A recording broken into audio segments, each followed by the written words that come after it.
Bonjour à tous, je suis très content d'être ici pour vous parler d'éducation.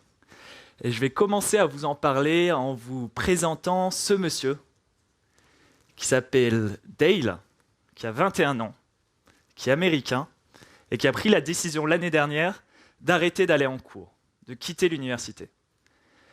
Il a pris cette décision pas pour des raisons financières, pas parce qu'il n'a pas eu l'université de ses rêves, pas non plus parce qu'il a envie de commencer à travailler et d'arrêter d'étudier. Non, il a pris cette décision parce qu'il estime qu'il peut apprendre d'une meilleure façon par lui-même, tout seul, sans aller en classe, sans suivre de programme d'université, sans obtenir de diplôme.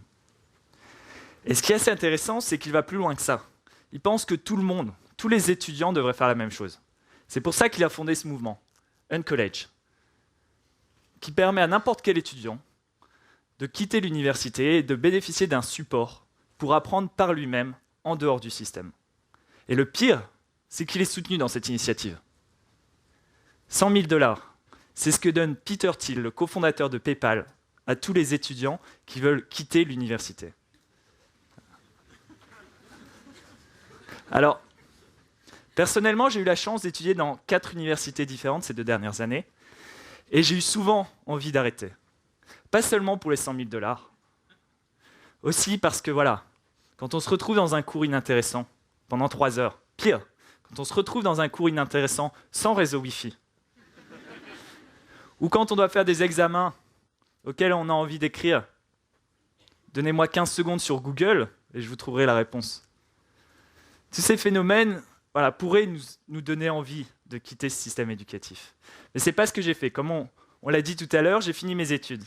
Et pour une simple raison, c'est que je suis un grand optimiste. Je pense que le système peut être changé. Et s'il doit être changé, il doit être changé de l'intérieur. C'est comme ça qu'il y a à peu près 1 an, je me suis dit que voilà, il était temps d'essayer de voir quels étaient les problèmes dans le système éducatif auxquels j'étais confronté tous les jours en allant en cours, d'essayer de trouver des solutions à ces problèmes. Et le premier problème que j'ai identifié, c'est celui-là. L'université est une bulle. Paradoxalement, alors que ça devrait être un endroit d'ouverture au monde, d'ouverture aux autres, je ne me suis jamais senti aussi déconnecté que dans une salle de classe. Mais il y a des outils qui existent pour résoudre ce problème. Celui que j'ai utilisé, c'est Twitter. J'ai tout simplement commencé à live-tweeter tous mes cours. Voilà. Au lieu de prendre des notes, je live-tweetais. Et l'expérience a été incroyable. L'un des premiers commentaires sur l'un des premiers cours, Julien Dora, qui vous parlera tout à l'heure. Voilà. Cette histoire est un mythe. Tweeter ses cours au lieu de prendre des notes est un moyen d'arrêter d'apprendre par soi-même, pour soi-même, pour commencer à apprendre un petit peu avec les autres, d'apprendre un petit peu grâce aux autres. Mais ce n'est pas suffisant. J'avais repéré un deuxième problème dans l'université, c'est celui-là. Vous êtes en classe, vous êtes réunis avec d'autres gens qui sont passionnés par la thématique que vous, et pourtant, les interactions avec ces gens qui sont physiquement avec vous sont très faibles. Au contraire, quand vous essayez de parler à votre voisin, votre professeur vous dit « tais-toi, tu perturbes le cours ». Et là encore, il y a un outil tout simple qui existe, qui est disponible aujourd'hui, ça s'appelle Google Docs, qui vous permet tout simplement de prendre des notes à plusieurs, en collaboratif, d'échanger, de chatter, de mettre des commentaires, et de donner une dimension sociale et d'échange à cette salle de classe qui est aujourd'hui totalement figée. Mais encore une fois, ça n'allait pas suffisamment loin. Tout simplement parce que je n'avais pas envie de partager uniquement avec mes followers existants, et aussi parce que je voulais que tous les étudiants puissent faire la même chose, s'ils le désiraient. C'est pour ça que j'ai créé UniShared. La deuxième version est sortie hier, c'est tout frais. On a déjà plein d'étudiants à travers le monde qui partagent, qui prennent leurs notes en collaboratif. Et l'idée, ce que ça m'a inspiré, toutes ces expériences, c'est que les étudiants aujourd'hui ont le pouvoir. Les étudiants aujourd'hui peuvent changer les choses. Et je vais encore plus loin. Ils peuvent, mais ils le doivent. Ils sont les seuls à avoir cette légitimité pour changer le système éducatif. Si on y pense, c'est logique. Qui de mieux que les bénéficiaires eux-mêmes de l'éducation pour décider de la manière dont ils veulent apprendre?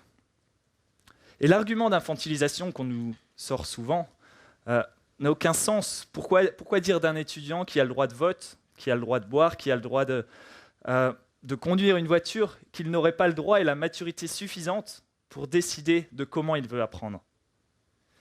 Et voilà, si certains étudiants passent leurs cours sur Facebook, ce n'est pas la faute de Facebook, ce n'est pas la faute d'Internet, ce n'est pas la faute de l'étudiant. C'est tout simplement que le système n'est plus adapté, que la pédagogie, que le format des cours n'est plus adapté. Et d'ailleurs, on parle de Facebook, mais c'est un parfait exemple du potentiel des mouvements étudiants.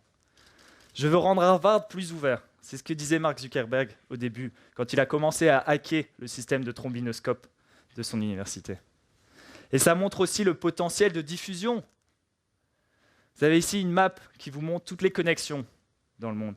Imaginez-vous, à partir du moment où les étudiants prennent le pouvoir, à partir du moment où les étudiants s'engagent, à quel point ça peut aller vite, à quel point ça peut se diffuser, à quel point ça peut avoir un impact. Voilà, ce que je voulais vous montrer aujourd'hui, c'est que les étudiants aujourd'hui peuvent, doivent et vont changer l'éducation.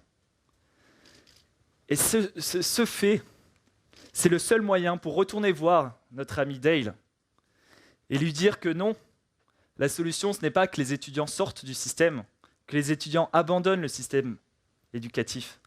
La solution, c'est qu'on leur donne les moyens de s'engager, de s'impliquer, d'agir pour changer l'éducation et la rendre meilleure.